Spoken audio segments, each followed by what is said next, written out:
안녕하십니까, 정준입니다. 전날 뉴욕 증시 3대 지수는 상승으로 마무리가 됐습니다. 나스닥 시장이 거의 1% 가까이 상승을 했고요. 다우 지수는 0.49%, S&P 500 지수는 0.6%대 상승으로 마무리가 됐습니다. 한국의 야간 선물 시장은 0.09% 상승으로 마무리가 됐고요. 한국 시장은 강보합권역에서 출발을 하지 않을까 싶습니다. 오늘은 한국은 옵션 만기일이죠. 6천만 개는 무난하게 좀 넘어가지 않을까, 뭐 긍정적으로 좀 보고 있는 그런 상황들입니다. 다만 이제 지수에 대한 흐름들을 보게 되면 조금 조정을 받을 듯 하다가 바로 올려놓는 그런 모습들을 좀 보였죠. 하루 급등 나오면 하루 밀리고, 또 하루 밀리면 하루 급등 나오고, 이런 모습들을 보이다가 최근 들어서는 3거래일 연속적으로 상승을 해주는 그런 모습들을 보였습니다. 그러면서 신고가를 기록해주는 그런 모습들을 보였었죠. 다만 이제 보조지표상으로 좀 보게 되면 탄력이 다소 좀 떨어지는 그런 모습들을 보여주고 있는 그런 상황들입니다. 지표는 조금 올라가고 있는데 지표는 조금 탄력이 둔화되고 있는 그런 모습들을 좀 보여주고 있는 그런 상황들이죠. 그럼에도 불구하고 계속적으로 강한 그런 모습들이 나오고 있습니다. 조금 더 조정을 받는다라면 매수를 하기에는 상당히 좀 유용할 것 같은데 그런 기회조차 주지 않고 있는 그런 시장이 펼쳐지고 있는 그런 상황들이죠. 최근 들어서는 이 조선 쪽 섹터라든가 방산, 그리고 전력, 그리고 화장품 등 주도 섹터들이 6월 하순경부터 7월 초반까지 조정을 이렇게 받았죠. 그리고 난 이후에 3거래일 연속적으로 반등이 나와주는 그런 모습들을 보였습니다. 밀려 내려오고 난 이후에 반등 시도가 좀 나와주고 있는데 이 한국주선회장처럼 반등이 약한 그런 부분들이 있다라면 반등이 강하게 나와줬던 그런 기업들도 있는 그런 상황들입니다. 하나시스템 같은 경우도 고점권역에서 밀리는 그런 모습들이 나오다가 최근 들어서 강한 그런 모습들이 좀 나왔었죠. 외바닥으로 좀 진행됐던 부분들이기 때문에 이중바닥형의 모습들을 보일 가능성이 좀 높아 보입니다. 그렇기 때문에 올라갔다고 해서 추격 매수하는 것보다는 조정을 활용한 그런 전략이 좋지 않을까 싶습니다. 일단 주도 섹터들 같은 경우는 그런 모습들을 좀 보는 전략이 가장 유효하지 않을까 그렇게 좀 보여지고요. 그리고 이제 상법 개정에 대한 수혜주들이죠. 뭐 SK라든가 한화 뭐 이런 기업들 같은 경우, 두산 같은 경우도 마찬가지로 외바닥의 모습을 보였습니다. 조정의 폭이 조금 아쉬워요. 조정의 폭이 조금 아쉬운 그런 부분들인데 여기에서는 따라 들어가는 전략은 그렇게 좋을 것 같지는 않습니다. 한전 KPS라든가 한전 기술 뭐 이런 기업들 같은 경우는 단기적으로 좀 상당히 많이 빠진 그런 상황들이죠. 상승폭의 절반 이상을 밀려 내려온 그런 상황들이에요. 좀 보게 된다라면. 그러면 이런 기업들 같은 경우도 일단 바닥을 다지고 난 이후에 여기서부터는 추가적인 하락보다는 바닥을 만들어가는 그런 모습들을 보일 가능성이 좀 높지 않나 싶습니다. 지주사 같은 경우도 지금 뭐 SK라든가 한화 이런 기업들은 올라가고 있는 그런 상황들이지만 못 오르는 그런 기업들도 제법 좀 많이 있다라는 거. 특히나 이 자사주 소각에 대한 의무, 이 법안이 제출된다. 뭐 이런 얘기들 때문에 롯데지주라든가 이런 기업들이 양호한 그런 모습들을 좀 보였었죠. 그러면 이런 부분들이 추가적인 상승이 나와줄 수 있는지를 좀 봐야 될 것 같은데 부국증권도 마찬가지죠. 여기서 무리하게 좀 따라 들어가는 전략은 조금 부담스럽다. 그렇게 좀 봐야 될 것 같습니다. 결국은 추세적으로 상승을 그리고 있는 그런 기업들, 섹터들 같은 경우는 오히려 조정을 받게 되면 변동성이 좀 나올 수 있는 그런 부분들을 기억을 하고 보는 게 어떨까 그런 좀 말씀을 드려보도록 하겠고요. 상대적으로 좀 보게 된다라면 전력 쪽의 종목군들이 어, 좀 적게 올라가 있는 그런 상황들이죠. 현대일렉 같은 경우나 뭐 효성중공업, 연주한 그런 모습들을 보여주고 있고요. 그리고 가온전선이라든가 이런 기업들 같은 경우도 제법 올라가지는 못했죠. 한일전기는 견고한 그런 모습들이 좀 보여주고 있고 그러면 오늘 같은 경우는 전력 쪽이라든가 에너지 이런 쪽의 섹터들이 좀 양호하지 않을까.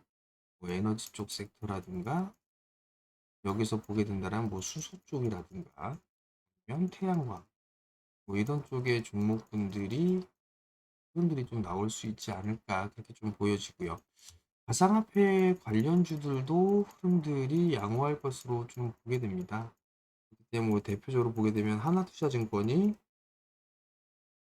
대표적으로 흐름들이 좀 나올 수가 있는 그런 기업들이죠.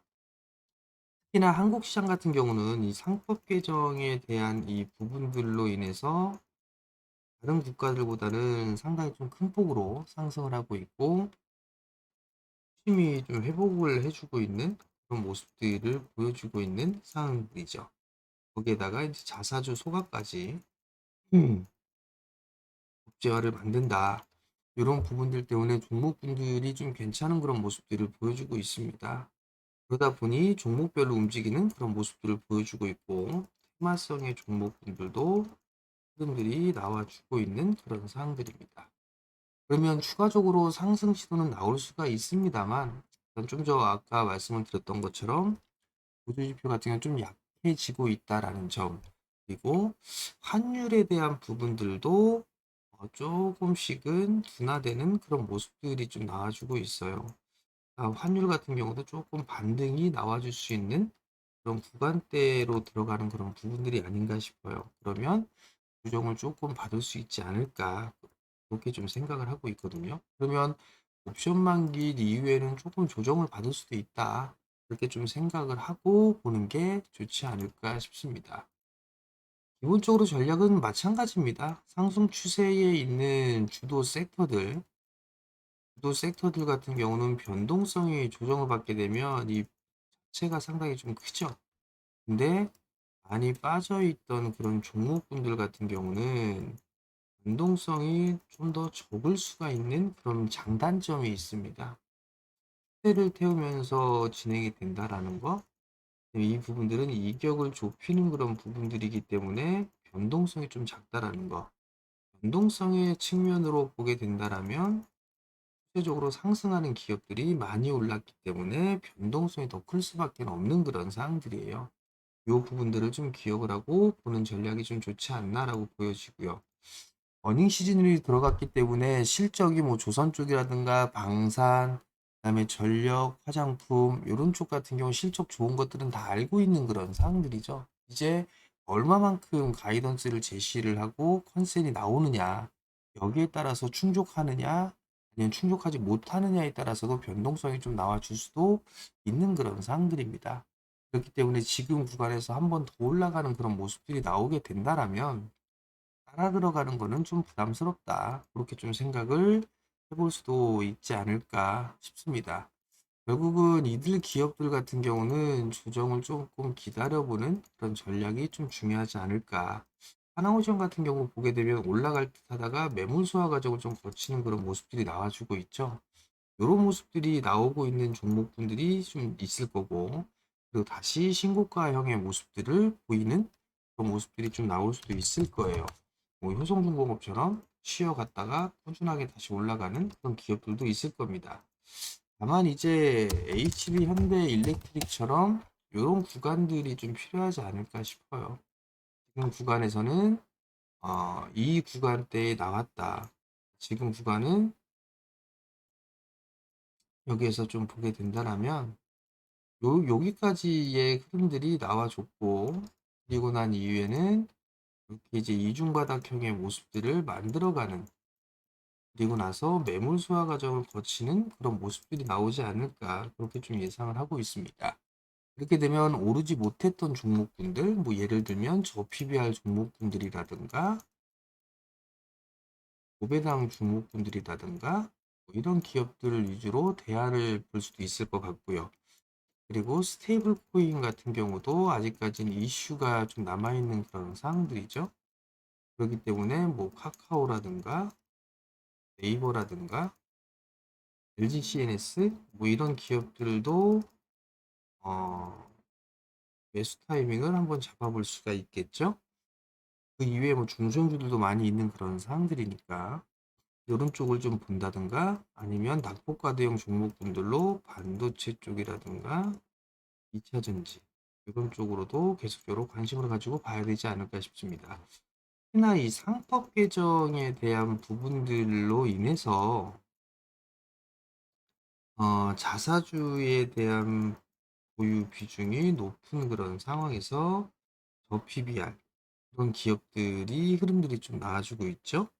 그리고 자사주 소각에 대한 얘기들이 좀 나와주고 있는데 이러한 부분들도 뭐 반도체 쪽에서도 있는 그런 사항들이고 화학 쪽이라든가 뭐 철강 뭐 이런 쪽에 종목군들에도 좀 많이 있는 그런 사항들이에요. 그렇기 때문에 한쪽으로만 좀 보는 것보다는 좀 시야를 넓혀서 보는 그런 전략이 좋지 않을까 그렇게 좀 말씀을 드려보도록 하겠고요. 오늘은 뭐 한 번 더 올라가는 그런 모습들을 보여주게 된다라면 밀렸다가 상거래일 양봉으로 나오고 있는 그런 기업들로 주도 섹터들이었었죠. 대체적으로 보게 되면 이런 종목군들 같은 경우는 뭐 21선에 대한 저항 그리고 하락폭에 있어서의 절반 되돌림 이런 부분들이 나오게 될 수가 있기 때문에 추격 매수는 자제하고 일부는 단기적으로 들어갔다면 일부 차익을 해놓고 보는 전략이 좋지 않을까 싶습니다. 그리고 순환매를 좀 노려보게 된다라면 뭐 로봇 쪽이라든가 아니면 뭐 연료전지 쪽이라든가 뭐 이런 쪽의 섹터들이 괜찮을 것 같으니까 그러한 부분들 한번 노려보도록 하는 전략이 좀 좋지 않을까. 스테이블 코인 또한 마찬가지입니다. 그리고 반도체 쪽 같은 경우도 실적이 좀 기대되는 그런 종목군들도 있어요. 2차 전지 쪽 같은 경우는 이미 주가는 바닥으로 나왔다라고 보고 있고 실적도 작년이 최악이었었고 올해부터는 개선되는 그런 모습들이 나올 수가 있는 그런 상황들입니다. 그렇기 때문에 그쪽 섹터들도 여전히 중기적으로는 중장기적으로는 관심 있게 봐야 된다. 이렇게 좀 말씀을 드려보도록 하겠습니다. 시장이 쉬운 것 같지만 좀 어려운 그런 부분들도 있습니다. 종목 간의 변동성도 좀 크고 그렇기 때문에 추격 매수는 좀 자제하고 분할 매수 포인트를 좀 잡자. 그 말씀 좀 드려보도록 하겠고요. 댓글란에 보게 되면 소통하는 공간을 좀 만들어 놨죠. 이쪽으로 오시게 되면 그리고 다양한 이슈라든가 이런 부분들 조언을 좀 받을 수가 있으니까요. 이쪽으로 오셔도 좋을 것 같고 공부방을 이곳에서 진행을 하니까 영상을 보시는 분들 구독 신청 부탁드리고요. 그리고 알림 설정만 해놓으시면 방송을 할 때 알림이 뜨죠. 그때 참여하시면 좋을 것 같습니다. 자, 오늘도 성공 투자하시고요. 저는 다음에 다시 찾아뵙도록 하겠습니다. 마치겠습니다.